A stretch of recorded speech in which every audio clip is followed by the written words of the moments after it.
మంత్రోచ్చరణలు చేయడమే కాదు, బ్యాట్ పట్టి మడతేస్తాం. గంట కొట్టి భగవంతుణ్ణి ప్రార్థించడమే కాదు, బాల్ పట్టి వికెట్లను ఎగరగొడతామంటున్నారు అర్చకులు. పశ్చిమ గోదావరి జిల్లా భీమవరంలో రాష్ట్ర స్థాయి పురోహిత క్రికెట్ పోటీలు ఘనంగా ప్రారంభమయ్యాయి. భీమవరం జిఎన్ఆర్ కాలేజ్ గ్రౌండ్లో ఈ నెల 21 నుంచి 28వ తేదీ వరకు పురోహిత క్రికెట్ లీగ్ సీజన్ 3 జరుగుతుంది.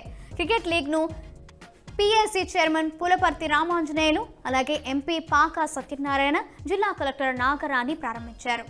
ఆంధ్ర, తెలంగాణ, తమిళనాడుకు చెందిన 20 పురోహిత జట్లు ఈ లీగ్లో పాల్గొంటున్నారు.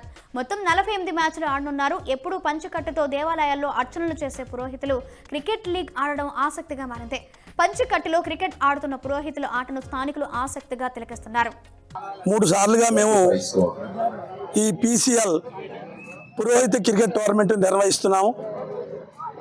మా ఆర్గనైజింగ్ కమిటీ తరఫున ఈ సంవత్సరం డిఎన్ఆర్ కాలేజీ వేదికగా ఇక్కడ మాకు అవకాశం ఇచ్చారు కాలేజీ యాజమాన్యం.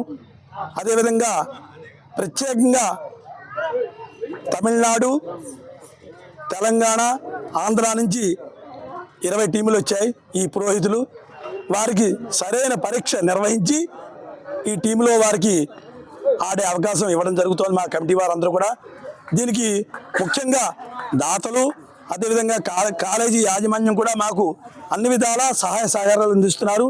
వారికి మా కమిటీ తరఫున ప్రత్యేక ధన్యవాదాలు. పురోహిత క్రికెట్ లీగ్ సీజన్ 3లో విజయం సాధించిన జట్టుకు ₹1,00,000 ఫస్ట్ ప్రైజ్ గా ఇవ్వనున్నారు. రన్నర్ కు 50,000 నగదును ఇవ్వనున్నారు. పురోహిత క్రికెట్ ఆడే వాళ్ళలో చాలా మంది ఎంతో అద్భుతంగా రంజీ ట్రోఫీలో కూడా చాలా మంది ఆడేవారు ఉన్నారు. వారందరికీ సరైన వేదిక ఎక్కడా లేదు వారు ఆడుకోవటానికి. అందుచేత వారిని ఉద్దేశించి వారిని దృష్టిలో పెట్టుకొని ఒక భీమవరంలో ఇలాంటి టోర్నమెంట్ కనుక నిర్వహిస్తే కనుక ఇంతమంది ఆటగాళ్ళు వచ్చి ఇక్కడ ఆడే అవకాశం ఉంటుంది కాబట్టి ఆ ఉద్దేశంతో ఈ టోర్నమెంట్ నిర్వహిస్తున్నాం. ఈ యొక్క కార్యక్రమంలో సుమారు రాష్ట్ర వ్యాప్తంగా పక్క రాష్ట్రాలతో సైతంగా 20 టీములు ఏర్పాటు చేశాము. ముఖ్యంగా దాతల సహకారము, అలాగే బ్రాహ్మణులందరూ కూడా కలుపుకొని అందరూ కూడా సన్నిహితంగా కలిసికట్టుగా ఈ యొక్క టోర్నమెంట్ నిర్వహణ చేస్తున్నాము.